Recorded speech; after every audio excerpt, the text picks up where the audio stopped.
ঐক্যবদ্ধ বাংলাদেশ। প্রিয় বন্ধুরা, সকলকে স্বাগতম জানাচ্ছি। আসলে আজকের ভিডিওর থাম্বনেল দেখে আপনারা বুঝতে পারলেন, গতকালকে বাংলাদেশের ইতিহাসে একটি ঐতিহাসিক বৈঠক হয়েছে লন্ডনে। ডাক্তার মোহাম্মদ ইউনূস এবং জাতীয় নন্দিত নেতা তারেক রহমান সাহেব, এই দুইজনের যে বৈঠক থেকে বাঙালি জাতি আশার আলো পেয়েছে, সেটি তার প্রতিফলন। এখন বাংলার প্রত্যেকটি পাড়া মহল্লাতে ঈদের মতো একটা আনন্দ বিরাজ করতেছে। সামনে নেক্সট টাইম সুন্দর একটি অবাধ সুস্থ নির্বাচন, আর তারই ধারাবাহিকতায় বিএনপির বা অন্যান্য সমমনা দলের 17 বছরের আন্দোলনের প্রতিফলন ঘটতেছে নেক্সট টাইম। তো বন্ধুরা, বাঙালি মানুষ যেটা চায়, ডাক্তার ইউনূস লং টাইম যেন ক্ষমতায় থাকে। আসলে বিএনপি হয়তো সেরকম একটি পরিস্থিতি তৈরি করতেছে, সেটি হচ্ছে বিএনপিও চায় যে ডাক্তার মোহাম্মদ ইউনূস এই দেশ শাসন ব্যবস্থার সাথে যেন ওনারও কন্ট্রিবিউশন থাকে, আর সেটি হয়তো বিএনপি দেখবে।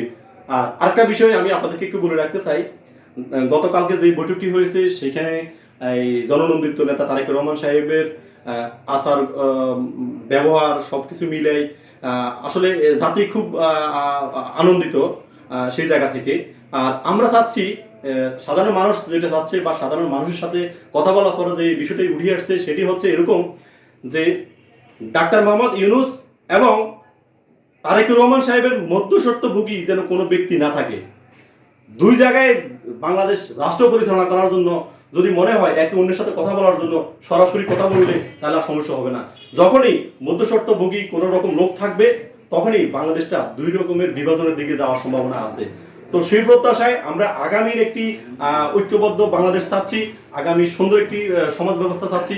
আর ডাক্তার মোহাম্মদ ইউনূস এবং কি তারেক রহমানের মধ্য দিয়ে সেই সুন্দর আগামী ভবিষ্যৎ আসবে।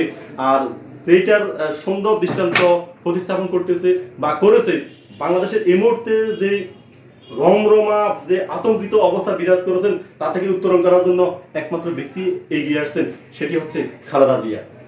বেগম খালেদা জিয়া আপসীন নেত্রী, উনি একবারে বলে দিয়েছে যে ডাক্তার মোহাম্মদ ইউনূস যেভাবে চায় নাকি এইভাবে করতে দাও। ওনার মাধ্যমেই আমরা সকলে মিলে ঐক্যবদ্ধ হয়ে একটি সোনার বাংলাদেশ তৈরি করব, সেই প্রত্যাশায়।